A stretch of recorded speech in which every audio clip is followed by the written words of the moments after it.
అందరికీ నమస్కారం అండి. శైలజ వినిపించే కథల ఛానల్కు స్వాగతం. ఈరోజు మనం ఎం మురళీమోహన్ గారు రచించిన కష్టే ఫలి అనే కథను విందాం. ఈ కథ జూలై 2011 చందమామలో ప్రచురింపబడింది. కంచిపేటలో నివసించే కూర్మయ్యకు రాజభోగాలంటే మక్కువ ఎక్కువ. నిత్యము కలలు కంటూ సమయం వృధాగా గడిపేస్తూ ఉంటాడు. రాజకుటుంబీకులంతా భోగభాగ్యాలతో తులతూగుతూ కష్టమంటే తెలియకుండా జీవితం సుఖంగా అనుభవిస్తూ ఉంటారనేది అతని విశ్వాసం. కూర్మయ్య పొరుగునే ఉండే కేసరి మాత్రం ఇందుకు పూర్తిగా విరుద్ధం. కష్టాన్ని మాత్రమే నమ్ముకొని చెమటోడ్చి సంపాదించడంలోనే సుఖముందని నమ్మేవాడు. ఒకనాడు కూర్మయ్యకు యువరాజులా వేషం ధరించి పురవీధుల్లో ఊరేగాలనే కోరిక కలిగింది. అదే తడవున వేషం మార్చుకుని ఒక అశ్వాన్ని అధిరోహించి చుట్టుపక్కల గ్రామాల్లో తిరగసాగాడు. తనని చూసి సామాన్య ప్రజలు గౌరవంగా తప్పుకుంటుంటే, భక్తితో నమస్కరిస్తుంటే మనసులోనే ఆనందించసాగాడు కూర్మయ్య.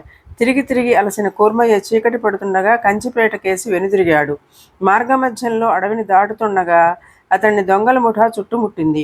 మేడిపండుల డాబు దర్పంతో కనిపించిన కూర్మయ్య వద్ద ఏమీ దొరక్కపోవడంతో అసలు సంగతి గ్రహించిన దొంగలు కోపంతో అతనికి తగిన రీతిలో దేహశుద్ధి గావించి అశ్వాన్ని లాక్కొని ఖరీదైన దుస్తులు సైతం తస్కరించి విడిచిపెట్టారు.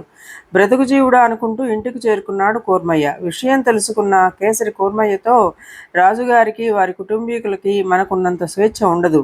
వారికి బాధ్యతలు, శత్రుభయం అధికం. అంతేకాదు, వాళ్లకు ఉండాల్సిన కష్టాలు వాళ్ళకి ఉండనే ఉంటాయి. దూరపు కొండలు నున్నగానే కనిపిస్తాయి. కాబట్టి నీకున్న భ్రాంతిని విడిచిపెట్టి వాస్తవంలో జీవించడం నేర్చుకో అని హితవచనాలు పలికాడు.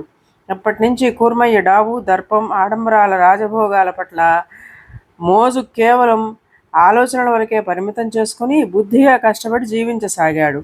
ఇదండి కథ.